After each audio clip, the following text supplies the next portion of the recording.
Sir, ಇವತ್ತು ನಾವು ನಮ್ಮ ಕ್ಲಾಸಸ್ಸಿನ ಮೊದಲನೇ ಕ್ಲಾಸ್ನ ಸ್ಟಾರ್ಟ್ ಮಾಡಕ್ ಹೋಗ್ತಾ ಇದೀವಿ. ಎಲ್ರಿಗೂ ನಮಸ್ಕಾರ. ಹೇಳಿ ಸರ್. ಕ್ಲಾಸಸ್ನ ಮುಂದುವರಿಯೋದಕ್ಕಿಂತ ಮುಂಚೆ ಒಂದು ಸ್ವಲ್ಪ ನಿಮ್ಮ ಮತ್ತು ನಿಮ್ಮ ಒಂದು ಎಕ್ಸ್ಪೀರಿಯನ್ಸ್ ನ ಬಗ್ಗೆ ಒಂದ್ ಸ್ವಲ್ಪ ಕಿರು ಪರಿಚಯ ಕೊಡೋಕ್ಕಾಗತ್ತಾ ಸರ್? ಸೊ ಫಸ್ಟ್ ಮೊದಲನೆಯ ದಿವಸ ಫಸ್ಟ್ ದಿವಸ ನಾವ್ ಏನ್ ಮಾಡ್ತೀವಿ ಅಂತ ಹೇಳಿದ್ರೆ, ಒಂದು ಪರ್ಟಿಕ್ಯುಲರ್ ಸ್ಟ್ರಾಟಜಿ ಹೇಳ್ಕೊಡ್ತೀವಿ ಇಂಟ್ರಾಡೇಗೆ ಸಂಬಂಧಪಟ್ಟಂತೆ. ಅದಾದ ನಂತರ ನಾವೇನ್ ಮಾಡ್ತೀವಿ ಅಂತ ಹೇಳಿದ್ರೆ, ನೆಕ್ಸ್ಟ್ ನಾವು ಒಂದು ಥಿಯರಿ ಕ್ಲಾಸಸ್ ಅನ್ನ ಕಂಟಿನ್ಯೂ ಮಾಡೋಣ. ಕಾರಣ ಏನು ಅಂತ ಹೇಳಿದ್ರೆ, ಇವತ್ತು ಎಲ್ರಿಗೂ ಗೊತ್ತು ಇವತ್ತು ಫಸ್ಟ್ ಕ್ಲಾಸ್ ಅಂತ. ಕಾರಣ ಏನು ಅಂತ ಹೇಳಿದ್ರೆ, ಇವಾಗ ನಾವು ಥಿಯರಿನ ಕವರ್ ಮಾಡ್ಬೇಕು ಅಂದ್ರೆ 2 ರಿಂದ 3 ದಿವಸ ಹೋಗುತ್ತೆ. ಸೊ 2 ರಿಂದ 3 ದಿವಸ ಹೋಗೋದ್ ಬೇಡ. ಥಿಯರಿಯಲ್ಲಿ ನಿಮಗೆ ಒಂದು ಪೇಪರ್ ಟ್ರೇಡ್ ಮಾಡ್ಲಿಕ್ಕೆ ಒಂದು ಅನುಕೂಲವಾಗುವ ರೀತಿಯಲ್ಲಿ ನಾವೇನ್ ಮಾಡ್ತಾ ಇದೀವಿ ಅಂದ್ರೆ, ಫಸ್ಟ್ ಒಂದು ಸ್ಟ್ರಾಟಜೀಸ್ ನ ಕೊಡ್ತೀವಿ. ಆ ಸ್ಟ್ರಾಟಜೀಸ್ ನ ನೀವು ಪ್ರಾಕ್ಟೀಸ್ ಮಾಡಿ. ಪೇಪರ್ ಟ್ರೇಡ್ ಮಾಡಿ. ಪೇಪರ್ ಟ್ರೇಡ್ ಮಾಡ್ಬೇಕು ಆದ್ರೆ ಹೆಂಗ್ ಮಾಡ್ಬೇಕು, ಏನ್ ಮಾಡ್ಬೇಕು ಅದನ್ನು ಕಲಿಯೋಣ ನಾವು ಮುಂದಿನ ಕ್ಲಾಸಸ್ ಅಲ್ಲಿ. ಸೊ ಇವತ್ತಿನ ದಿವಸ ನಾವು ಒಂದು ಪರ್ಟಿಕ್ಯುಲರ್ ಸ್ಟ್ರಾಟಜಿನ ಕಲಿಯೋಣ. ಸರಿ, ಎಷ್ಟು ಜನರಿಗೆ ಕ್ಯಾಂಡಲ್ ಸ್ಟಿಕ್ ಚಾರ್ಟ್ ಅಂದ್ರೆ ಏನು ಗೊತ್ತಿದೆ, ಹಾಗೂ ಯಾವ್ಯಾವ ಕ್ಯಾಂಡಲ್ಸ್ ಗೊತ್ತಿದೆ ಸರ್? ರಾಮಚಂದ್ರ ಸರ್.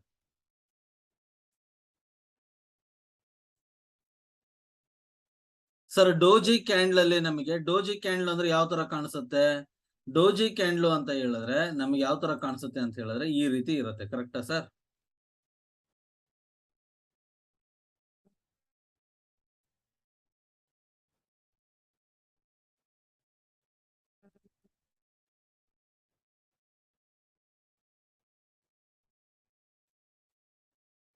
ಇದಕ್ಕೆ ನಾವು ಡೋಜಿ ಕ್ಯಾಂಡಲ್ ಅಂತ ಕರಿತೀವಿ. ನಿಜನಾ?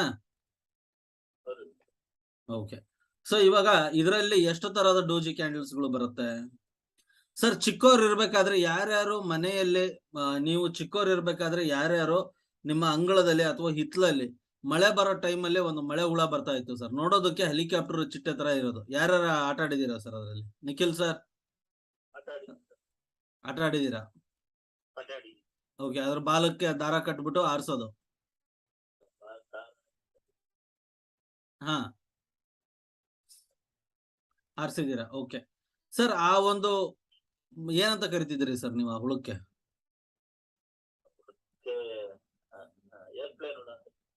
ಏರೋಪ್ಲೇನ್ ಹುಳ. ಓಕೆ, ನಾವು ಹೆಲಿಕಾಪ್ಟರ್ ಚಿಟ್ಟೆ ಅಂತ ಇದ್ವಿ. ಓಕೆ ಸರ್, ಇವಾಗ ಆ ಒಂದು ಚಿಟ್ಟೆನ ನೀವು ನೆನ್ಸ್ಕೊಂಡ್ರಿ ಅಂತ ಹೇಳಿದ್ರೆ, ಅದನ್ನ ನಾವು ಒಂದು ಸಿಂಬಾಲಿಕಲಿ ನಾವು ಅದನ್ನ ಪ್ರೆಸೆಂಟ್ ಮಾಡಿದಾಗ ನಮ್ಗೆ ಯಾವ ತರ ಕಾಣಿಸುತ್ತೆ? ಅದು ಈ ತರ ಕಾಣಿಸುತ್ತೆ. ಕರೆಕ್ಟಾ ಸರ್? ಅಂದ್ರೆ ಈ ಕ್ರಿಶ್ಚಿಯನ್ ಇರ್ತಾರಲ್ಲ ಸರ್, ಅವರ ಒಂದು ಶಿಲುಬೆ ತರ, ಜೀಸಸ್ಸಿನ ಶಿಲುಬೆ ತರ ಇದು ಕಾಣಿಸ್ತಾ ಇರುತ್ತೆ. ಕರೆಕ್ಟಾ?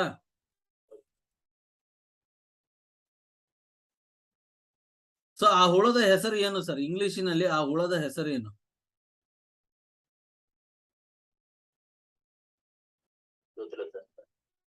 ಓಕೆ ಸರ್, ಇಂಗ್ಲಿಷಿನಲ್ಲಿ ಆ ಹುಳದ ಹೆಸರು ಡ್ರ್ಯಾಗನ್ ಫ್ಲೈ ಅಂತ ಸರ್.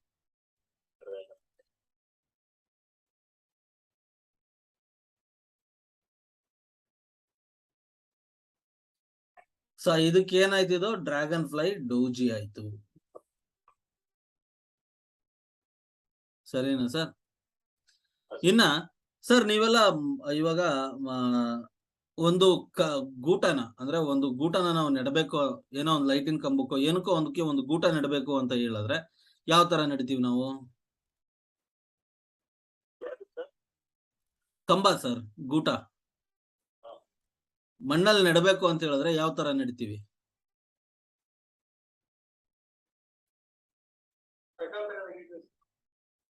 ಒಂದು ಗುಂಡಿ ಮಾಡಿ ಅದರಲ್ಲಿ ಕೋಲ್ ಇಟ್ಬಿಟ್ಟು ಮಣ್ಣಾಕಿ ತುಂಬ್ತೀವಿ. ನಿಜಾನಾ? ಓಕೆ. ಅದಿನ್ನೂ ಟೈಟ್ ಆಗಿರ್ಬೇಕು ಅಂದ್ರೆ ಏನ್ ಮಾಡ್ತೀವಿ? ಓಕೆ. ಇನ್ನು ಟೈಟ್ ಆಗ್ಬೇಕು ಅಂತ ಹೇಳಿದ್ರೆ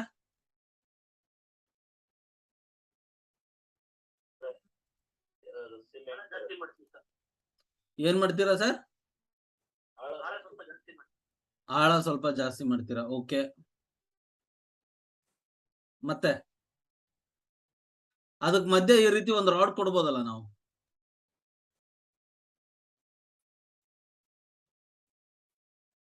ಇವಾಗ ಇದು ಏನಿದು, ಇದು ನನ್ನ ತೆಗ್ಗಲ್ಲಿ ಇದನ್ನ ನಾವು ಹಾಕ್ತಿವಿ. ನಿಜಾನಾ?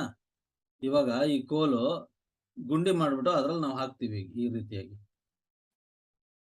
ಈ ರೀತಿ ಹಾಕಿ ಇಲ್ಲೆಲ್ಲ ನಾವು ಕಲ್ಲುಗಳನ್ನೆಲ್ಲ ಹಾಕ್ತಿವಿ. ಇದು ಇನ್ನು ಕಿತ್ಕೊಂಡ್ ಬರಬಾರ್ದು, ಇದು ಇನ್ನು ಟೈಟ್ ಆಗಿ ಉಳಿಬೇಕು ಅಂತ ಹೇಳಿದ್ರೆ ಮಧ್ಯದಲ್ಲಿ ನಾವ್ ಈಗ ಒಂದ್ ರಾಡ್ ಹಾಕ್ಬೋದು ತಾನೆ ಸರ್ ಇಲ್ಲಿ? ಓಕೆ, ಸೊ ಹಾಕ್ಬೋದಾ ರಾಮಚಂದ್ರ ಸರ್? ಓಕೆ, ಸೊ ಏನಾಗ್ತಾ ಇದೆ ಅಂತ ಹೇಳಿದ್ರೆ ನಾವು ನಮ್ಮ ಇಂಡಿಯಾದಲ್ಲಿ ಇದನ್ನ ತುಂಬಾ ಮುಂಚಿತವಾಗಿ ಆಗ್ತಾ ಇದ್ವಿ. ಆದ್ರೆ ಈ ತರದ ಕಲ್ಲುಗಳನ್ನ ಎಲ್ಲಿ ಆಗ್ತಾ ಇದ್ರು ಅಂತ ಹೇಳಿದ್ರೆ ಅವಾಗಿನ ಕಾಲದಲ್ಲಿ ಜಾಪನೀಸ್ ಕ್ಯಾಂಡಲ್ ಕಂಡಿಡಿದಂತ ಸಮಯದಲ್ಲಿ ಇದನ್ನ ಗೋರಿಯ ಮುಂದೆ ಹಾಕಲಾಗುತ್ತಿತ್ತು. ಗೋರಿಯ ಮುಂದೆ ಒಂದು ಕಲ್ಲು ನೆಡ್ತಾರಲ್ಲ ಸರ್ ಕ್ರಿಶ್ಚಿಯನ್ಸ್, ಆ ಒಂದು ಗೋರಿಯ ಮುಂದೆ ನೆಡುವ ಕಲ್ಲಿನಂತೆ ಇರ್ತಕ್ಕಂತಹ ಡೋಜಿ. ಸೊ ಅದಕ್ಕೆ ಇದಕ್ಕೆ ಏನಂತ ಕರೆದ್ರು? ಗ್ರೇವ್ ಸ್ಟೋನ್ ಡೋಜಿ ಅಂತ ಕರೆದ್ರು.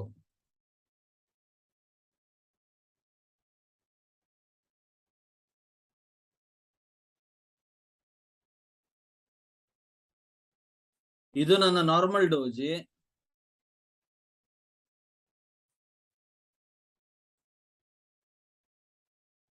ಇದು ನನ್ನ ಡ್ರ್ಯಾಗನ್ ಫ್ಲೈ ಡೋಜಿ. ಇದು ನನ್ನ ಗ್ರೇವ್ ಸ್ಟೋನ್ ಡೋಜಿ.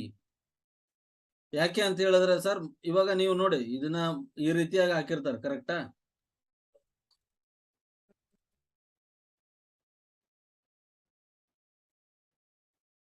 ನಮಗೆ ಕಲ್ಲು ಇಷ್ಟೇ ಕಾಣಿಸ್ತಾ ಇರುತ್ತೆ, ಕಲ್ಲಿನ ಹಿಂದೆ ಗೋರಿ ಇರುತ್ತೆ. ಆದ್ರೆ ಇದನ್ನ ಹಾಕ್ಬೇಕಾದ್ರೆ ಕೆಳಗಡೆ ಸೈಡ್ ಅಲ್ಲಿ ಏನ್ ಮಾಡಿರ್ತಾರೆ, ಈ ರೀತಿಯಾಗಿ ಒಂದು ಎಕ್ಸ್ಟೆನ್ಷನ್ ಅನ್ನ ಕೊಟ್ಟಿರ್ತಾರೆ. ಸೊ ನಾವ್ ಇದನ್ನ ಒಂದು ಸಿಂಬಾಲಿಕಲಿ ನಾವು ಇದನ್ನ ರೆಪ್ರೆಸೆಂಟ್ ಮಾಡಿದ್ರೆ, ಇವಾಗ ಒಂದು ಹುಡುಗನ್ ಬರಿಬೇಕು ಅಂದ್ರೆ ಹೆಂಗ್ ಬರಿತೀವಿ ಸರ್? ಹಿಂಗ್ ಬರಿತೀವಿ, ನಿಜಾನ ನಾವು? ಅದೇ ಒಂದು ಹುಡುಗಿನ ಬರಿಬೇಕು ಸಿಂಬಾಲಿಕಲಿ ಅಂತ ಹೇಳಿದ್ರೆ ಹಿಂಗ್ ಬರಿತೀವಿ, ನಿಜಾನ ಸರ್? ಅದೇ ರೀತಿಯಾಗಿ ಇವಾಗ ಈ ಗೋರಿಯ ಮುಂದೆ ಇರುವ ಕಲ್ಲನ್ನು ನಾವು ಸಿಂಬಾಲಿಕಲಿ ಬರೆದ್ರೆ ನಮಗೆ ಹಿಂಗ್ ಕಾಣಿಸುತ್ತ ಅದು? ಎಕ್ಸಾಕ್ಟ್ಲಿ. ಅದಕ್ಕೋಸ್ಕರನೇ ಇದಕ್ಕೆ ನಾವೇನಂತ ಕರಿತೀವಿ? ಗ್ರೇವ್ ಸ್ಟೋನ್ ಡೋಜಿ, ಅಂದ್ರೆ ಗೋರಿಯ ಮುಂದೆ ಹಾಕಲಾಗುವ ಕಲ್ಲಿನ ಮಾದರಿಯಲ್ಲಿ ಇರ್ತಕ್ಕಂತಹ ಡೋಜಿ ಅಂತ. ಇನ್ನ 4ನೇ ತರಹದ ಡೋಜಿ ಬರುತ್ತೆ. ಸೊ ಈ 4ನೇ ತರಹದ ಡೋಜಿ ಏನ್ ಕೆಲಸ ಮಾಡತ್ತಪ್ಪ ಅಂತ ಹೇಳಿದ್ರೆ, ಈ 4ನೇ ತರಹದ ಡೋಜಿಗೆ ನಾವೇನಂತ ಕರಿತೀವಿ? ಲಾಂಗ್ ಲೆಗ್ಡ್ ಡೋಜಿ ಅಂತ ಕರಿತೀವಿ.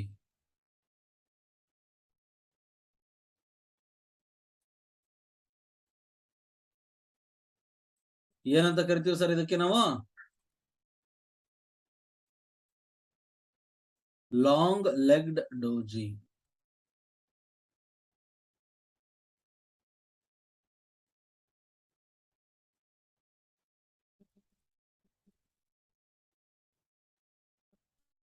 ಹೌದಾ ಸರ್?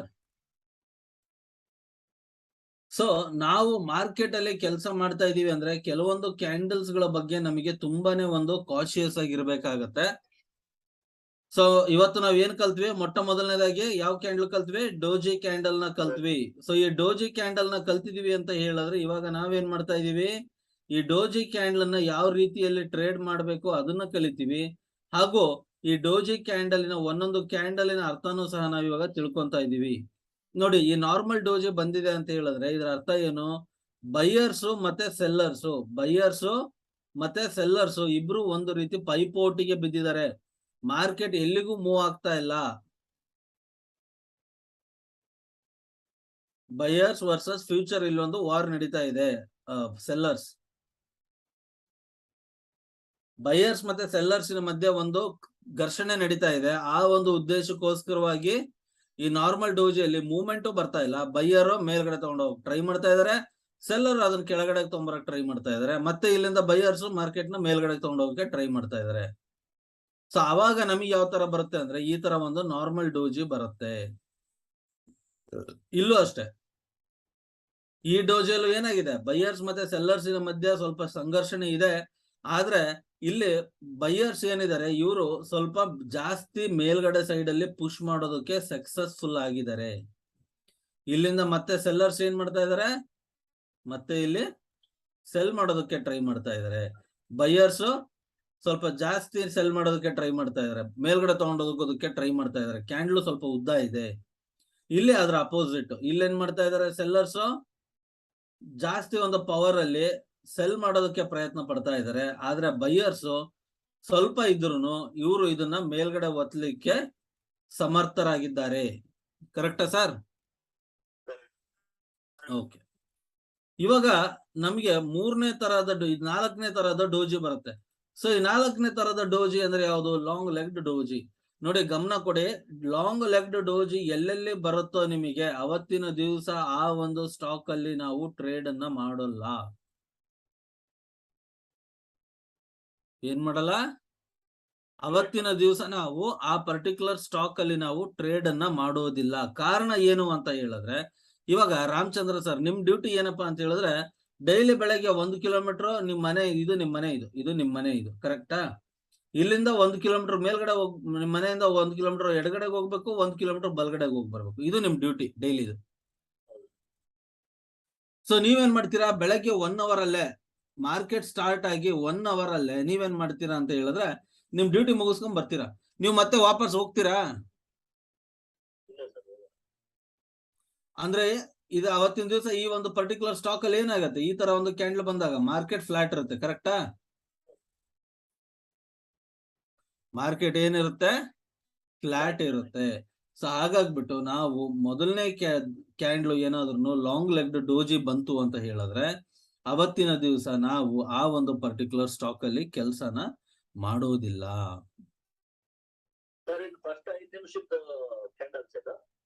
1 ಅವರ್. ನೋಡಿ ಸರ್, ಫಸ್ಟ್ ನಾವೇನ್ ಮಾಡ್ತೀವಿ ಅಂತ ಹೇಳಿದ್ರೆ 1 ಅವರ್ ಇಂದ ಕವರ್ ಮಾಡ್ತೀವಿ. ಆಮೇಲೆ ಇದನ್ನ 30 ಮಿನಿಟ್ಸ್ ಪ್ರಾಕ್ಟೀಸ್ ಮಾಡ್ತೀವಿ. ಆಮೇಲೆ ಇದನ್ನ ನಾವು 15 ಮಿನಿಟ್ಸ್ ಪ್ರಾಕ್ಟೀಸ್ ಮಾಡ್ತೀವಿ. ಆಮೇಲೆ 5 ಮಿನಿಟ್ಸ್ ಮಾಡ್ತೀವಿ. ಆಮೇಲೆ 1 ಮಿನಿಟ್ ಅಲ್ಲೂ ನಾವು ಇದನ್ನ ಪ್ರಾಕ್ಟೀಸ್ ಮಾಡಬಹುದು. ಬಟ್ ಯಾರು 1 ಮಿನಿಟ್ ಅಲ್ಲಿ ಟ್ರೇಡ್ ಮಾಡಲ್ಲ ಇದನ್ನ ಡೋಜಿನ. 5 ಮಿನಿಟ್ಸ್ ಆಪ್ಷನ್ಸ್ ಅಥವಾ ಫ್ಯೂಚರ್ಸ್ ತಗೊಂಡ್ರೆ, ಆಪ್ಷನ್ಸ್ ತಗೊಂಡ್ರೆ 15 ಮಿನಿಟ್ಸ್, ಸ್ಟಾಕ್ ಅಲ್ಲಿ ಇದ್ರೆ ಅರ್ಧ ಗಂಟೆ 1 ಅವರ್. ಅರ್ಧ ಗಂಟೆನೂ ಯಾರು ಜಾಸ್ತಿ ಮಾಡಲ್ಲ. 1 ಅವರ್ ಇಲ್ಲಿ ನಾವು ಜಾಸ್ತಿ ಇದ್ರ ಮೇಲೆ ಕಾನ್ಸಂಟ್ರೇಷನ್ ಕೊಡ್ತೀವಿ.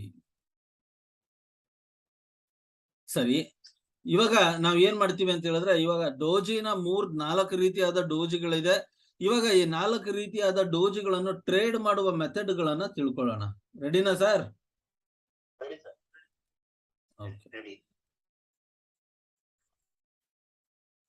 ಸೂಪರ್. ಸೊ ಇವಾಗ ನಾವೇನ್ ಮಾಡ್ತಾ ಇದೀವಿ ಅಂತ ಹೇಳಿದ್ರೆ, ನಮಗೆ ಚಾರ್ಟ್ ಅಲ್ಲಿ ಯಾವುದೇ ಸಮಯದಲ್ಲಿ, ಚಾರ್ಟ್ ಅಲ್ಲಿ 1 ಅವರ್ ಚಾರ್ಟ್ ಅಲ್ಲಿ ಯಾವುದೇ ಸಮಯದಲ್ಲಿ ನಮಗೆ ಡೋಜಿ ಬಂದಾಗ, ನಾನು ರಿಪೀಟ್ ಮಾಡ್ತೀನಿ, ಚಾರ್ಟ್ ಅಲ್ಲಿ ನಮಗೆ ಯಾವುದೇ ಸಮಯದಲ್ಲಿ ನಮಗೆ ಡೋಜಿ ಕ್ಯಾಂಡಲ್ ಕಾಣಿಸ್ಕೊಂತು ಅಂತ ಹೇಳಿದ್ರೆ, ಈ ಡೋಜಿ ಕ್ಯಾಂಡಲಿನ ಹೈ ಮತ್ತೆ ಲೋನ ನಾವು ಮಾರ್ಕ್ ಮಾಡ್ಕೊಳ್ತೀವಿ.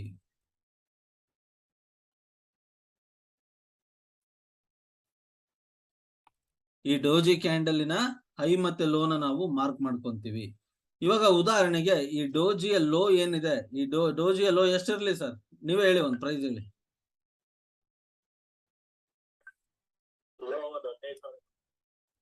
15,000. ಓಕೆ.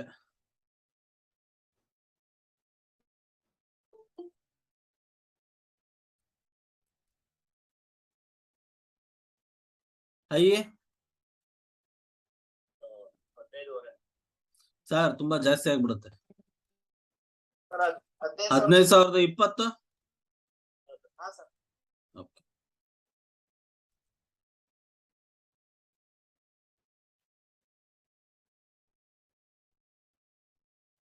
ಸೊ ಇವಾಗ ಇದ್ರ ಮಧ್ಯೆ ಇರ್ತಕ್ಕಂಥ ಡಿಫ್ರೆನ್ಸ್ ಎಷ್ಟು ರೂಪಾಯಿ ಆಯ್ತು ನನಗೆ? 20 ರೂಪಾಯಿ ಆಯ್ತು. ಓಕೆ. ಸೊ ಇದ್ರ ಮಧ್ಯೆ ಇರ್ತಕ್ಕಂಥ ಡಿಫ್ರೆನ್ಸ್ 20 ರೂಪಾಯಿ ಆಯ್ತು ಅಂತ ಹೇಳಿದ್ರೆ, ನಾನೇನ್ ಮಾಡ್ತೀನಿ, ಇಲ್ಲಿ ಈ ಒಂದು ಪಾಯಿಂಟ್ ಅಲ್ಲಿ ಮಾರ್ಕೆಟ್ ಏನಾದ್ರೂ 15,000, ನಾನು ಫಸ್ಟ್ ಏನ್ ಮಾಡ್ತೀನಿ, ಈ ನನ್ನ ಡೋಜಿ ಕ್ಯಾಂಡಲ್ ಅನ್ನ ಮಾರ್ಕ್ ಮಾಡ್ಕೊಂತೀನಿ ನಾನು ನನ್ನ ಚಾರ್ಟ್ ಮೇಲೆ. ಸೊ ನೆಕ್ಸ್ಟ್ ಏನಾಗುತ್ತೆ ಅಂತ ಹೇಳಿದ್ರೆ, ಇಲ್ಲಿ ಒಂದು ಕ್ಯಾಂಡಲ್ ಬರುತ್ತೆ ಅಂತ ಇಟ್ಕೊಳ್ಳೋಣ. ಈ ಕ್ಯಾಂಡಲ್ ಮೇಲ್ಗಡೆ ಬ್ರೇಕ್ಔಟ್ ಕೊಡ್ತು, ಇದಕ್ಕಿಂತ ಮೇಲ್ಗಡೆ ಇಲ್ಲಿ ಬ್ರೇಕ್ಔಟ್ ಕೊಡ್ತು ಅಂತ ಇಟ್ಕೊಳ್ಳೋಣ. ಯಾವ ರೇಟಿಗೆ ಅಂತ ಹೇಳಿದ್ರೆ, ಇದನ್ನ ಫಸ್ಟ್ ಗ್ರೀನ್ ಮಾಡ್ಬಿಡ್ತೀನಿ. ಓಕೆ. ಯಾವ ರೇಟಿಗೆ ಅಂತ ಹೇಳಿ ನಾವು ನೋಡಿದ್ರೆ, ಇದು ನನಗೆ ಯಾವ ರೇಟಿಗೆ? 15,020 ರೂಪಾಯಿ 5 ಪೈಸಾಗೆ ನಾನೇನ್ ಮಾಡ್ತೀನಿ, ಒಂದು ಎಕ್ಸ್ ನಂಬರ್ ಆಫ್ ಶೇರ್ಸ್ ನಾನು ಇಲ್ಲಿ ಬೈ ಮಾಡ್ತೀನಿ, ಕರೆಕ್ಟಾ?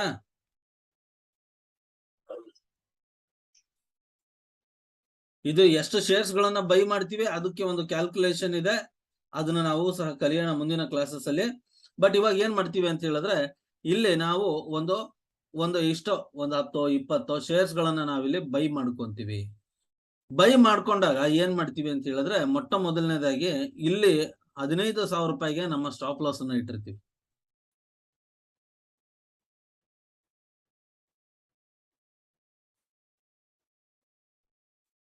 ₹15,000 ನಮ್ಮ ಸ್ಟಾಪ್ ಲಾಸ್ ನ ಇಡ್ತೀವಿ. 15,020 ರೂಪಾಯಿ 5 ಪೈಸಾಗೆ ಏನ್ ಮಾಡ್ತೀವಿ ನಾವು ಇದನ್ನ ಬೈ ಮಾಡ್ಕೊಳ್ತೇವೆ. ಇದನ್ನ ನಾವು ಬೈ ಮಾಡ್ಕೊಂಡ್ವಿ ಅಂತ ಹೇಳಿದ್ರೆ, ಈ ಕ್ಯಾಂಡಲ್ ಮುಗಿಯುತ್ತಲ್ಲ 1 ಅವರ್ ಚಾರ್ಟ್ ಅಲ್ಲಿ, ಈಗ ಉದಾಹರಣೆಗೆ ಇದು ನನಗೆ ಯಾವ ಟೈಮಿಗೆ ಬಂದಿದೆ ಅಂದ್ರೆ 11 ಕಾಲಿಗೆ ಬಂದಿದೆ ಅಂತ ಇಟ್ಕೊಳ್ಳೋಣ. ಈ ಕ್ಯಾಂಡಲ್ ಮುಗಿತಾ ಮುಗಿತಾ ನನಗೆ ಎಷ್ಟಾಗಿರುತ್ತಿದೋ 12 ಕಾಲ್ ಆಗಿರುತ್ತೆ. ಕರೆಕ್ಟಾ ಸರ್? 12 ಕಾಲ್ ಆಗಿರುತ್ತೆ. ಅವಾಗ ನಾನೇನ್ ಮಾಡ್ತೀನಿ ಅಂತ ಹೇಳಿದ್ರೆ, ಇಲ್ಲಿ ಇರ್ತಕ್ಕಂತಹ ಒಂದು ಸ್ಟಾಪ್ ಲಾಸ್ ನ ತೆಗೆದ್ಬಿಟ್ಟು, ಅಲ್ಲಿರ್ತಕ್ಕಂತಹ ಒಂದು ಸ್ಟಾಪ್ ಲಾಸ್ ನ ತೆಗೆದ್ಬಿಟ್ಟು ನಾನೇನ್ ಮಾಡ್ತೀನಿ, ಇದ್ರ ಮೇಲ್ಗಡೆಗೆ ನಾನು ಒಂದು ಹೊಸ ಸ್ಟಾಪ್ ಲಾಸ್ ಅನ್ನ ಇಡ್ತೀನಿ.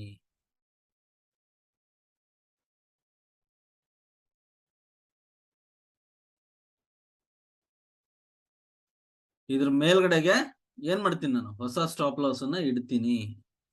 ಸೊ ಇಲ್ಲಿ ಹೊಸ ಸ್ಟಾಪ್ ಲಾಸ್ ಇಟ್ಟೆ ಅಂತ ಹೇಳಿದ್ರೆ, ಇದು ನನಗೆ ಇಲ್ಲಿ ಎಷ್ಟು ಕಡಿಮೆ ಆಯ್ತು ಸರ್ ನನ್ನ ಸ್ಟಾಪ್ ಲಾಸ್? ಇವಾಗ ಲಾಸಸ್ ಎಷ್ಟು ಕಡಿಮೆ ಆಯ್ತು ಇಲ್ಲಿ?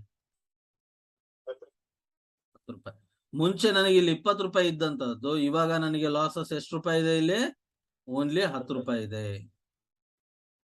ಒಂದು ವೇಳೆ ಇದಕ್ಕೆ ಈ ಕ್ಯಾಂಡ್ಲು ಇಲ್ಲಿ 1:1 ಬಂದರೆ, ಅಂದ್ರೆ ಇಲ್ಲಿ 20 ರೂಪಾಯಿ ರಿಸ್ಕಿಗೆ ನಾನು ಎಂಟರ್ ಆಗಿದ್ದೆ ಅಂದ್ರೆ, ಇಲ್ಲಿ ನನಗೆ 20 ರೂಪಾಯಿ ಸಿಕ್ಕ ತಕ್ಷಣನೇ, ಇಲ್ಲಿ ನನಗೆ 20 ರೂಪಾಯಿ ಸಿಕ್ಕ ತಕ್ಷಣನೇ ನಾನೇನ್ ಮಾಡ್ತೀನಿ, ನನ್ನ ಸ್ಟಾಪ್ ಲಾಸ್ ನ ತಗೊಂಡೋಗಿ ಇಲ್ಲಿ ಮಧ್ಯಕ್ಕೆಲ್ಲ ಹಾಕ್ಬಿಡ್ತೀನಿ. ಅಂದ್ರೆ ಇವಾಗ ಆಲ್ರೆಡಿ ನನ್ನ ಸ್ಟಾಪ್ ಲಾಸ್ ಅರ್ಧಕ್ಕರ್ಧ ಕಡಿಮೆ ಆಗಿದೆ. ಇವಾಗ ನಾನೇನ್ ಮಾಡ್ತೀನಿ, ಇಲ್ಲಿ ಹೊಸ ಕ್ಯಾಂಡಲ್ ಬರ್ತಿದ್ದಂಗೆನೆ ನನ್ನ ಸ್ಟಾಪ್ ಲಾಸ್ ಅನ್ನ ನಾನೇನ್ ಮಾಡ್ತೀನಿ ಅಂತ ಹೇಳಿದ್ರೆ ಇದ್ರ ಮೇಲ್ಗಡೆ ಇಟ್ಬಿಡ್ತೀನಿ.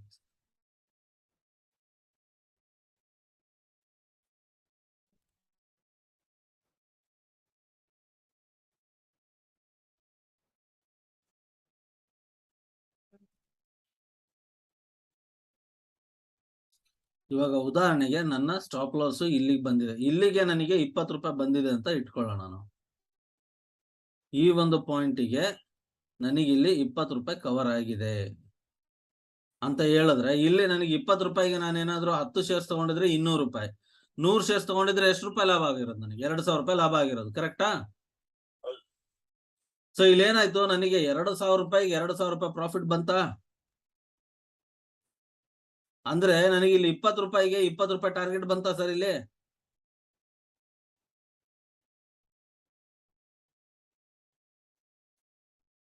ಯಾರಿಗೂ ಅರ್ಥ ಆಗಿಲ್ಲ ಅಂತ ಕಾಣಿಸ್ತಾ ಇದೆ.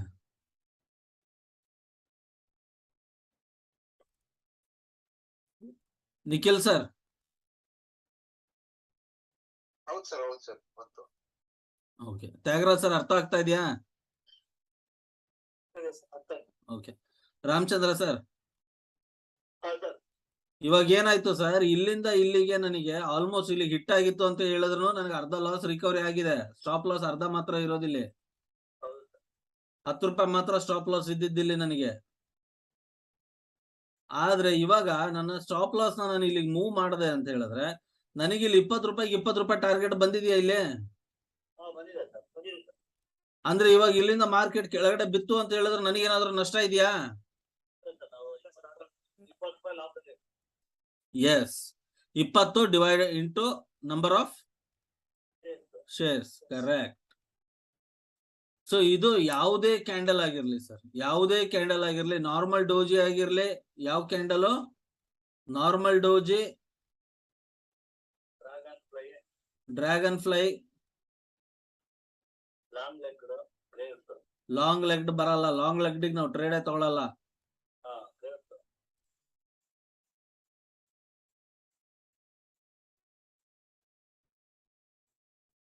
Grave stone, doji. ಸೊ ಈ 3 ಕ್ಯಾಂಡಲ್ಸ್ ಗಳನ್ನು ನಾವು ಟ್ರೇಡ್ ಮಾಡುವ ಪದ್ಧತಿ ಏನಿದೆ, ಸೇಮ್ ಮೆಥಡ್ ಇರುತ್ತೆ.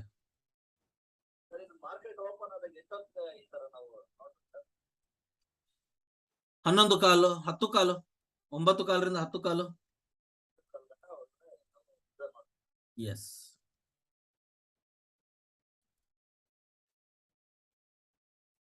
ಈ 4 ತರಹದ ಈ 3 ತರಹದ ಡೋಜಿಗಳು, ನಾರ್ಮಲ್ ಡೋಜಿ ಆಗಿರ್ಲಿ, ಡ್ರ್ಯಾಗನ್ ಫ್ಲೈ ಡೋಜಿ ಆಗಿರ್ಲಿ, ಗ್ರೇವ್ ಸ್ಟೋನ್ ಡೋಜಿ ಆಗಿರ್ಲಿ, ಈ 3 ತರಹದ ಡೋಜಿಗಳನ್ನು ಟ್ರೇಡ್ ಮಾಡುವ ಮೆಥಡ್ ಏನಿದೆ ಇದು ಒಂದೇ ಆಗಿರುತ್ತೆ. ಅಂದ್ರೆ ಇಲ್ಲಿ ಯಾವುದೇ ಕ್ಯಾಂಡಲ್ ಬಂದ್ರು ಅದ್ರ ಹೈ ಮತ್ತೆ ಲೋನ ಮಾರ್ಕ್ ಮಾಡ್ಕೊಳ್ತೀವಿ.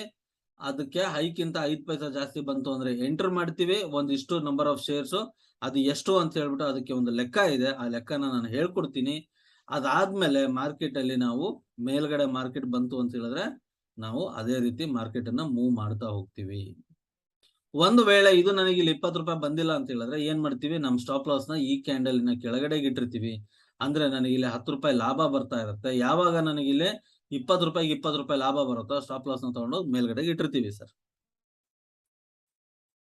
ಕೆಳಗಡೆ ಬೀಳ್ಬೇಕಾದ್ರೂ ಅಷ್ಟೇ. ಮಾರ್ಕೆಟ್ ಏನಾದ್ರೂ ಈ ರೀತಿಯಾಗಿ ಕೆಳಗಡೆ ಬೀಳ್ತಾ ಇದೆ ಅಂತ ಹೇಳಿದ್ರೆ, ಮಾರ್ಕೆಟ್ ಮೇಲ್ಗಡೆ ಹೋಗೋ ಬದಲಿಗೆ ಕೆಳಗಡೆ ಬರ್ತಾ ಇದೆ ಅಂತ ಹೇಳಿದ್ರೆ ಏನ್ ಮಾಡ್ತೀವಿ ನಾವು, ಯಾವ ಅಮೌಂಟಿಗೆ ನಾವು ಸ್ಟಾಪ್ ಲಾಸ್ ಇಡ್ತೀವಿ ಸರ್ ಇಲ್ಲಿ?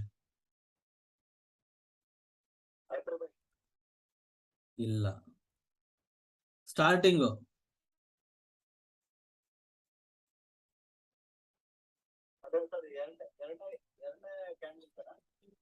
ಹಾ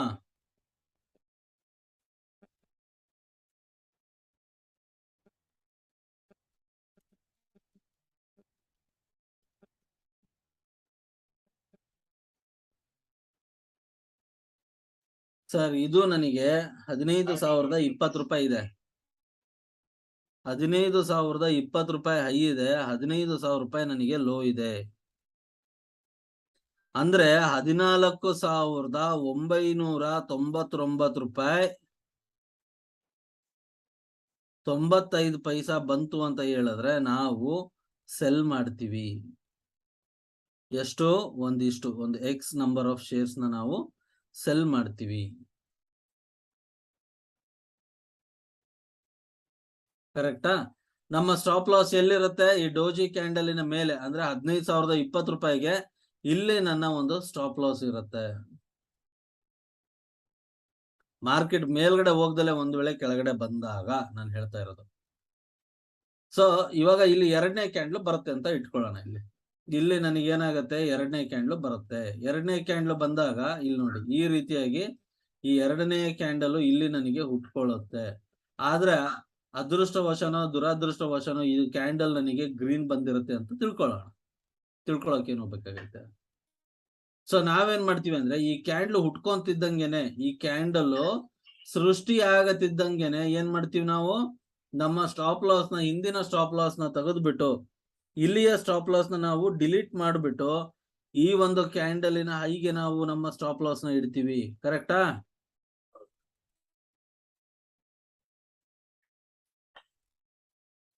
ಇವಾಗ ಇಲ್ಲೇನಾಯ್ತು, ಮಾರ್ಕೆಟ್ ಏನಾಗುತ್ತೆ, ಮುಂದೆ ಏನಾಗುತ್ತೆ ನಮ್ಗೆ ಯಾರಿಗೂ ಗೊತ್ತಿರಲ್ಲ ಸರ್. ಯಾವಾಗ್ಲೂ ಮಾರ್ಕೆಟಿನ ಭವಿಷ್ಯನ ಪ್ರಿಡಿಕ್ಟ್ ಮಾಡಕ್ ಹೋಗ್ಬಿಡಿ. ಮಾರ್ಕೆಟ್ ಮೇಲ್ಗಡೆ ಹೋಗ್ತಾ ಇದೆ ಅಂದ್ರೆ ಮೇಲ್ಗಡೆ ಹೋಗಿ, ಕೆಳಗಡೆ ಬರ್ತಾ ಇದೆ ಅಂದ್ರೆ ಕೆಳಗಡೆ ಬನ್ನಿ. ಆದ್ರೆ ಪ್ರಾಪರ್ ರಿಸ್ಕ್ ಟು ರಿವಾರ್ಡ್ ಅನ್ನು ಇಟ್ಕೊಂಡು ಟ್ರೇಡ್ ಮಾಡಿದ್ರೆ ನಿಮಗಿಲ್ಲಿ ಲಾಭ ಸಿಗೋ ಸಾಧ್ಯತೆಗಳು ತುಂಬಾನೇ ಜಾಸ್ತಿ ಇದೆ. ಸೊ ಇಲ್ಲಿ ನಾವು ನೋಡಿದಾಗ ಏನ್ ಮಾಡ್ತೀವಿ, ಇದು ಎರಡನೇ ಕ್ಯಾಂಡ್ಲು ಮುಗೀತು ಅಂತ ಇಟ್ಕೊಳ್ಳೋಣಪ್ಪ. ಇವಾಗ ಇಲ್ಲಿ ನನಗೆ ಮೂರನೇ ಕ್ಯಾಂಡ್ಲು ಬರ್ತಾ ಇದೆ. ಮೂರನೇ ಕ್ಯಾಂಡಲ್ ಇಲ್ಲಿ ಬರ್ತಾ ಇದೆ ಅಂತ ಹೇಳಿದ್ರೆ ಇದು ನನಗೆ ರೆಡ್ ಕ್ಯಾಂಡಲ್ ಆಗಿರುತ್ತೆ. ಸೊ ಇಲ್ಲೇನಾಗತ್ತೆ, ರೆಡ್ ಕ್ಯಾಂಡಲ್ ಆಗಿರುತ್ತೆ. ಇವಾಗ ಏನಾಗತ್ತೆ, ನಾವು ನಮ್ಮ ಸ್ಟಾಪ್ ಲಾಸ್, ಈ ಕ್ಯಾಂಡಲ್ ಹುಟ್ಕೊಂತಿದ್ದಂಗೆ ಇದು ಏನಾಗುತ್ತೆ ನಮಗ್ ಗೊತ್ತಿಲ್ಲ. ಆದ್ರೆ ನಾವೇನ್ ಮಾಡ್ತೀವಿ, ನಮ್ಮ ಸ್ಟಾಪ್ ಲಾಸ್ ನ ಈ ಗ್ರೀನ್ ಕ್ಯಾಂಡಲಿನ ಮೇಲ್ಗಡೆ ಇಟ್ಟಿರ್ತೀವಿ. ಅಂದ್ರೆ ಇಲ್ಲಿಂದ ವಾಪಸ್ ಹೋದ್ರು ನನಗೆ 10 ರೂಪಾಯಿಗೆ ಏನು ದೋಖಾ ಇಲ್ಲ ಇಲ್ಲಿ, ನಿಜನಾ? ಸೊ ಇವಾಗ ನನಗೆ ಯಾವಾಗ 20 ರೂಪಾಯಿ ಕೆಳಗಡೆ ಬೀಳುತ್ತೋ, ಇಲ್ಲಿ ನೋಡಿ ಇದಕ್ಕೂ ಡಿಫ್ರೆನ್ಸ್ ಇರೋದು ಎಷ್ಟು ರೂಪಾಯಿ? ಸೊ ಇಲ್ಲಿಂದ 20 ರೂಪಾಯಿ ನನಗೆ ಲಾಭ ಸಿಕ್ತು ಅಂತ ಹೇಳಿದ್ರೆ, ಸೊ ನಾನೇನ್ ಮಾಡ್ತೀನಿ, ನನ್ನ ಸ್ಟಾಪ್ ಲಾಸ್ ನ ತಗೊಂಬಂದು ಸೀದಾ ಮುಲಾಜಿಲ್ದಂಗೆ ಇದ್ರ ಮೇಲೆ ಇಟ್ಬಿಡ್ತೀನಿ. 20 ರೂಪಾಯಿ ಎಲ್ಲಿಗೆ ಬರುತ್ತೋ ಅಲ್ಲಿಗೆ ಇಟ್ಬಿಡ್ತೀನಿ ಸರ್ ನಾನು. ಇದು SL2 ಪ್ರಾಫಿಟ್.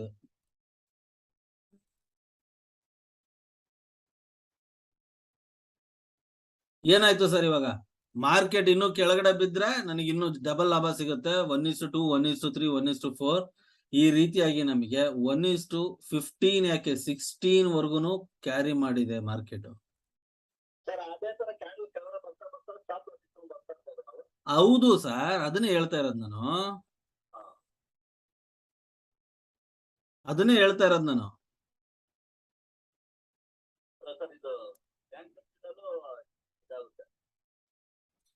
ಬ್ಯಾಂಕ್ ನಿಫ್ಟಿ ತಗೊಳ್ಳಿ, ಫಸ್ಟ್ ಸ್ಟಾಕ್ಸ್ ನ ಟ್ರೇಡ್ ಮಾಡಿ, ಆಮೇಲೆ ಇಂಡೆಕ್ಸ್ ಬನ್ನಿ. ಇದು ಈ ಸ್ಟ್ರಾಟಜಿನ ನೀವು ಎಲ್ಲಿ ಬೇಕಾದ್ರೂ ಟ್ರೇಡ್ ಮಾಡ್ಬೋದು ಸರ್. ನಿಮಗೆ ಇನ್ನೊಂದು ವಿಷಯ ಹೇಳ್ತೀನಿ, ಇದನ್ನ ನೀವು ಫೋರೆಕ್ಸ್ ಅಲ್ಲಾದ್ರೂ ಯೂಸ್ ಮಾಡಿ, ಕಮೋಡಿಟಿ ಮಾರ್ಕೆಟ್ ಅಲ್ಲಾದ್ರೂ ಯೂಸ್ ಮಾಡಿ, ಕರೆನ್ಸಿ ಮಾರ್ಕೆಟ್ ಅಲ್ಲಾದ್ರೂ ಯೂಸ್ ಮಾಡಿ, ಈಕ್ವಿಟಿಲಾದ್ರೂ ಯೂಸ್ ಮಾಡಿ, ಕ್ರಿಪ್ಟೋದಲ್ಲಿ ಬೇಕಾದ್ರೂ ಯೂಸ್ ಮಾಡಿ.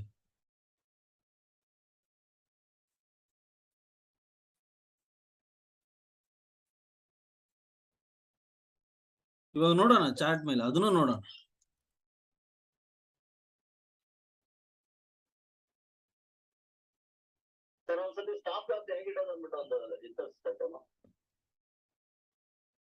ಲೈವ್ ಅಲ್ಲೇ ಕೇಳಿ ಸರ್, ಯಾಕಂದ್ರೆ ಇಲ್ಲಿ ಇರ್ತಕ್ಕಂತ ಸ್ಟಾಪ್ ಲಾಸ್ ಇಡೋ ಮೆಥಡ್ ಬೇರೆ ಇರುತ್ತೆ, ಲೈವ್ ಮಾರ್ಕೆಟ್ ಅಲ್ಲಿ ಬೇರೆ ತರ ಇರುತ್ತೆ, ಆ ಆಪ್ ಗಳಲ್ಲೇ ಬೇರೆ ತರ ಇರುತ್ತೆ.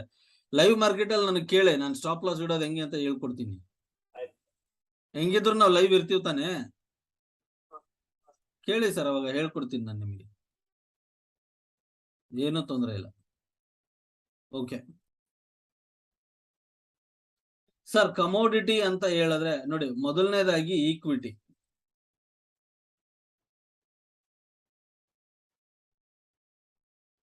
ಈಕ್ವಿಟಿ ಅಂತ ಹೇಳಿದ್ರೆ ನಮ್ಮ ನಾರ್ಮಲ್ ಶೇರ್ಸ್ಗಳು ಸರ್. ಏನಿದು? ನಮ್ಮ ನಾರ್ಮಲ್ ಶೇರ್ಸ್. ಇನ್ನ ಎರಡನೇದ್ದು ಕರೆನ್ಸಿ ಅಂದ್ರೆ ಏನೇನು? ಕರೆನ್ಸಿ ಅಂದ್ರೆ ಸ್ಟಾಕ್ ಮಾರ್ಕೆಟ್ ಅಲ್ಲಿ ಒಂದು ದೇಶದ ಕರೆನ್ಸಿನ ಇನ್ನೊಂದು ದೇಶದ ಕರೆನ್ಸಿ ಜೊತೆಲಿ ಟ್ರೇಡ್ ಮಾಡೋದಕ್ಕೆ ಕರೆನ್ಸಿ ಟ್ರೇಡಿಂಗ್ ಅಂತ ಕರೀತಾರೆ. ಅಂದ್ರೆ ನಮ್ಮ ಇಂಡಿಯಾದಲ್ಲಿ ಯಾವ್ದಾವ್ದು ಅಪ್ಲಿಕೇಬಲ್ ಇದೆ? ಡಾಲರ್ ಇದೆ, ಡಾಲರ್ ವರ್ಸಸ್ ರುಪೀಸ್, ಅಂದ್ರೆ USD ವರ್ಸಸ್ INR ಇದೆ, ಕರೆಕ್ಟಾ?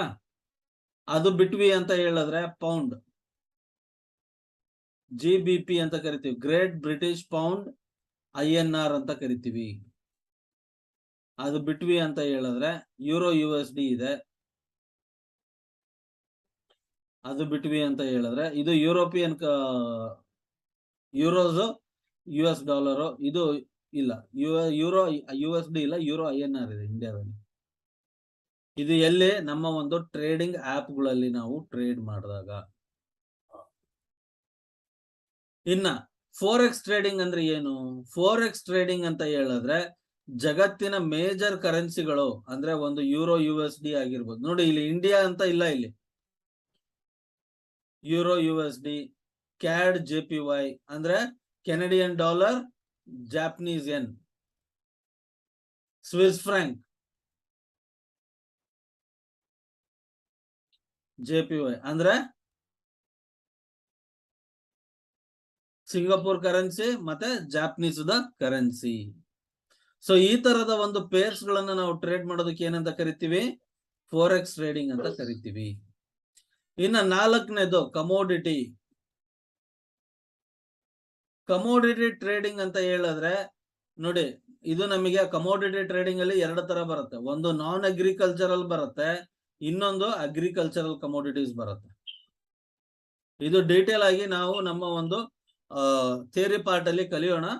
ಕಮೋಡಿಟಿ ಅಂತ ಹೇಳಿದ್ರೆ ಪದಾರ್ಥಗಳು. ಕಮೋಡಿಟಿ ಅಂತ ಹೇಳಿದ್ರೆ ಪದಾರ್ಥಗಳು, ಅದು ಯಾವ್ದು ಬೇಕಾದ್ರೂ ಆಗಿರಬಹುದು. ಅಂದ್ರೆ ಇಲ್ಲಿ ನಾವು ಸಿಲ್ವರ್ ಆಗಿರ್ಬೋದು, ಗೋಲ್ಡ್ ಆಗಿರ್ಬೋದು, ಅಥವಾ ಒಂದು ಕ್ರೂಡ್ ಆಯಿಲ್ ಆಗಿರ್ಬೋದು, ಅಥವಾ ಒಂದು ಕಾಟನ್ ಸೀಡ್ ಆಯಿಲ್ ಆಗಿರ್ಬೋದು. Cotton seed oil agricultural commodity. ಆಮೇಲೆ ಗೋಲ್ಡ್, ಸಿಲ್ವರ್, ಅಲ್ಯೂಮಿನಿಯಂ, ಜಿಂಕ್, ನಿಕಲ್, ಕಾಪರ್ ಇವೆಲ್ಲವೂ ನಾನ್ ಅಗ್ರಿಕಲ್ಚರಲ್ ಕಮೋಡಿಟೀಸ್ ಅಲ್ಲಿ ಬರುತ್ತೆ. ಇನ್ನ ನೆಕ್ಸ್ಟ್ ಕ್ರಿಪ್ಟೋ ಕರೆನ್ಸಿ ಅಂತ ಹೇಳಿದ್ರೆ, ಇವತ್ತಿನ ಕಾಲದಲ್ಲಿ ಕ್ರಿಪ್ಟೋ ಕರೆನ್ಸಿ ಗೊತ್ತಿಲ್ಲದೆ ಇರತಕ್ಕಂತ ವ್ಯಕ್ತಿ ಇಲ್ಲ. ಕ್ರಿಪ್ಟೋ ಕರೆನ್ಸಿ ಅಂದ್ರೆ ಏನು? Computer generated currency.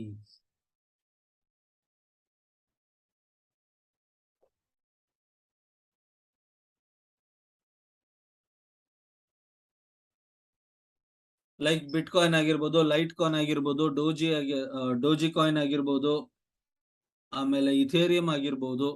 ಇವೆಲ್ಲವೂ ಯಾವ್ದು ಬರುತ್ತೆ? ಇವೆಲ್ಲವೂ ಕ್ರಿಪ್ಟೋ ಕರೆನ್ಸಿಯಲ್ಲಿ ಬರುತ್ತೆ. ರಾಮಚಂದ್ರ ಸರ್ ಮತ್ತೇನಾದ್ರು ಡೌಟ್ ಇದೆಯಾ ಇದರಲ್ಲಿ? ಇಲ್ಲ ಸರ್ ಇಲ್ಲ ಅದ್ರ ಬಗ್ಗೆ ತಿಳ್ಕೊಬೇಕು. ಓಕೆ ಓಕೆ ಸರಿ ಸರ್. ಸೊ ಇವಾಗ ನಾವು ಏನ್ ಮಾಡೋಣ ಅಂತ ಹೇಳಿದ್ರೆ, ಇಷ್ಟೊತ್ತವರೆಗೂ ನಾವೇನು ನೋಡಿದ್ವಿ ಅದನ್ನ ನಾವಿವಾಗ ಪ್ರಾಕ್ಟಿಕಲ್ ಆಗಿ ಚಾರ್ಟ್ ಮೇಲೆ ಹೋಗ್ಬಿಟ್ಟು ನೋಡೋಣ. ಸರಿನಾ ಸರ್? ಇವಾಗಿನವರೆಗೂ ನಾವು ಕಲ್ತಂತ ಸ್ಟ್ರಾಟಜಿ ಏನಿದೆ ಅದನ್ನ ನಾವು ಚಾರ್ಟ್ ಅಲ್ಲಿ ಹಾಕಿ ನೋಡಿದಾಗ ಇದು ನಮಗೆ ಯಾವ ರೀತಿಯಲ್ಲಿ ಕೆಲಸ ಮಾಡುತ್ತೆ ಅನ್ನೋದನ್ನು ಸಹ ನಾವಿವಾಗ ನೋಡೋಣ.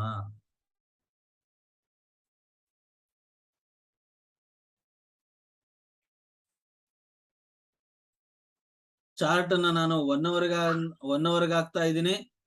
1 ಅವರ್ಗೆ ಹಾಕ್ಬಿಟ್ಟು ಈ ನನ್ನ ಇಂಡಿಕೇಟರ್ಸ್ ಗಳನ್ನೆಲ್ಲ ಒಂದು ಸ್ವಲ್ಪ ಹೊತ್ತು ಕಣ್ಣ ಮುಚ್ಚೆ ಕಾಡೆ ಗೂಡೆ ಮಾಡ್ಬಿಡೋಣ. Okay.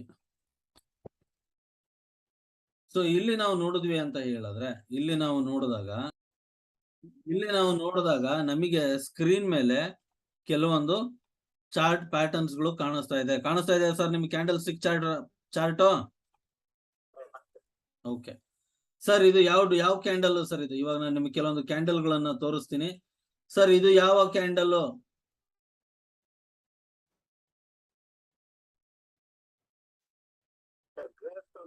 Exactly, gravestone doji break ಮಾಡ್ತು ಅಂತ ಹೇಳಿದ್ರೆ, ಗ್ರೇವ್ ಸ್ಟೋನ್ ಡೋಜಿ ಎಷ್ಟಿದೆಯೋ ಅಷ್ಟು ಕೆಳಗಡೆ ಬಂದಿದಾನ?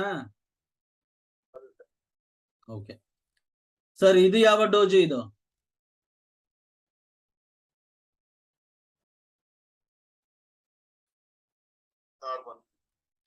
ಸೊ ಇದು ನಾರ್ಮಲ್ ಡೋಜಿ ಬ್ರೇಕ್ ಆದ್ಮೇಲೆ ಎಷ್ಟು ಮೇಲ್ಗಡೆ ಹೋಗ್ಬೇಕು ಅಷ್ಟು ಮೇಲ್ಗಡೆ ಹೋಗಿದಾನ ಸರ್? ಓಕೆ, ಇದು ಯಾವ ಕ್ಯಾಂಡ್ಲು ಸರ್ ಇದು?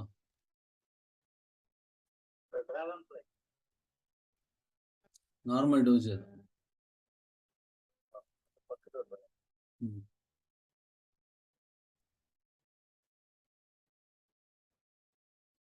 ಬಂದಿದಾವ ಸರ್ ಎಲ್ಲ? ಓಕೆ, ಇವಾಗ ಕ್ರೂಡ್ ಆಯಿಲ್ ಅಲ್ಲಿ ನೋಡೋಣ ಸರ್. ಇವಾಗ ಎಷ್ಟೊತ್ತವರೆಗೂ ನಾವು ನೋಡಿದ್ದು ಬ್ಯಾಂಕ್ ನಿಫ್ಟಿಯಲ್ಲಿ. ಇವಾಗ ಏನ್ ಮಾಡೋಣ? ಕ್ರೂಡ್ ಆಯಿಲ್ ಅಲ್ಲಿ ನೋಡೋಣ. ಸೊ ಇವಾಗ ನಾವು ಕ್ರೂಡ್ ಆಯಿಲ್ ಅಲ್ಲಿ ನೋಡ್ತಾ ಇದೀವಿ ಅಂತ ಹೇಳಿದ್ರೆ, ಇದು ಯಾವ ಕ್ಯಾಂಡಲ್ ಸರ್ ಇದು?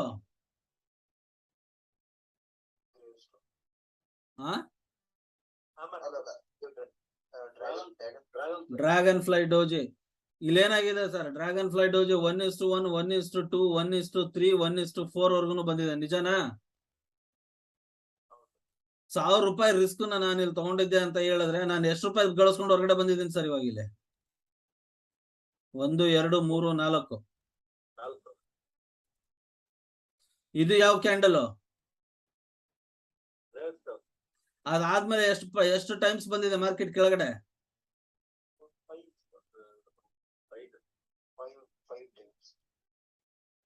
6 ಟೈಮ್ ಬಂದಿದ್ದಾನೆ ಸರ್. ಅಪ್ರಾಕ್ಸಿಮೇಟ್ಲಿ 5 ಟೈಮ್ಸ್ ಅಂತ ಅಳ್ಕೊಳ್ಳೋಣ.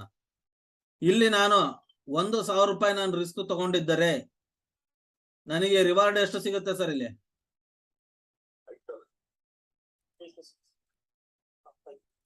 5 ಅಂತಾನೆ ತಗೊಳ್ಳೋಣ ಸರ್.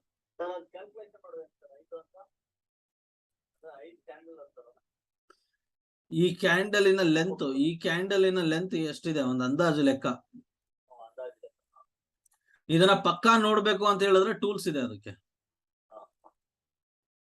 ಅದನ್ನ ಪಕ್ಕಾ ನೋಡ್ಬೇಕು ಅಂದ್ರೆ ಟೂಲ್ಸ್ ಇದೆ ಈ ರೀತಿಯಾಗಿ.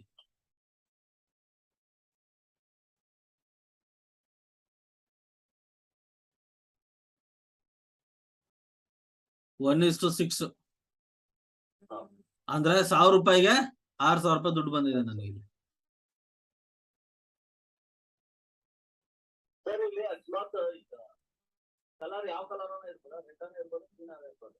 ಹಾ ಸರ್, ಸಂಬಂಧ ಇಲ್ಲ. ಡೋಜಿ ಕ್ಯಾಂಡಲ್ ಅದು.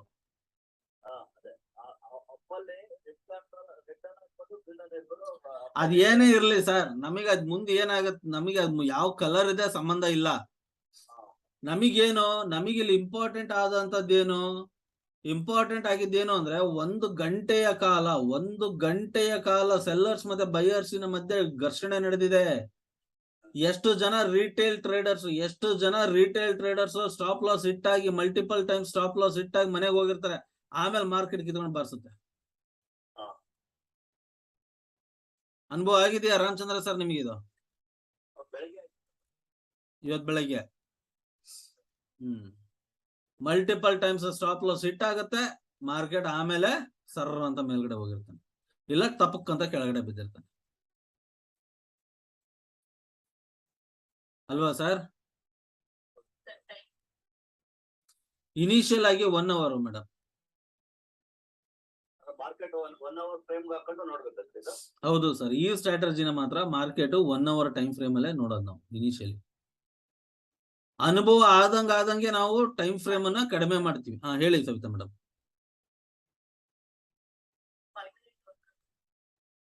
ಆಗತ್ತೆ ಮೇಡಮ್, ಎಕ್ಸ್ಪೀರಿಯನ್ಸ್ ನಾನು ಹೇಳ್ತಾ ಇರೋದು. ಇನಿಷಿಯಲ್ ಆಗಿ 1 ಅವರ್, ಆಮೇಲೆ ನಿಮ್ಮ ಅನುಭವದ ಮೇಲೆ ನಿಮಗೆ ಮಾರ್ಕೆಟ್ ಎಷ್ಟು ಕ್ಲೀನ್ ಆಗಿ ಅಂಡರ್ಸ್ಟ್ಯಾಂಡ್ ಆಗ್ತಾ ಇದೆ, ನಿಮ್ಮ ಮೇಲೆ ಎಷ್ಟು ಕಾನ್ಫಿಡೆನ್ಸ್ ಬಂದಿದೆ, ಅದರ ಆಧಾರದ ಮೇಲೆ ನಾವೇನ್ ಮಾಡ್ತೀವಿ, ನಮ್ಮ ಟೈಮ್ ಫ್ರೇಮ್ ಗಳನ್ನ ಕಡಿಮೆ ಮಾಡ್ತಾ ಬರ್ತೀವಿ.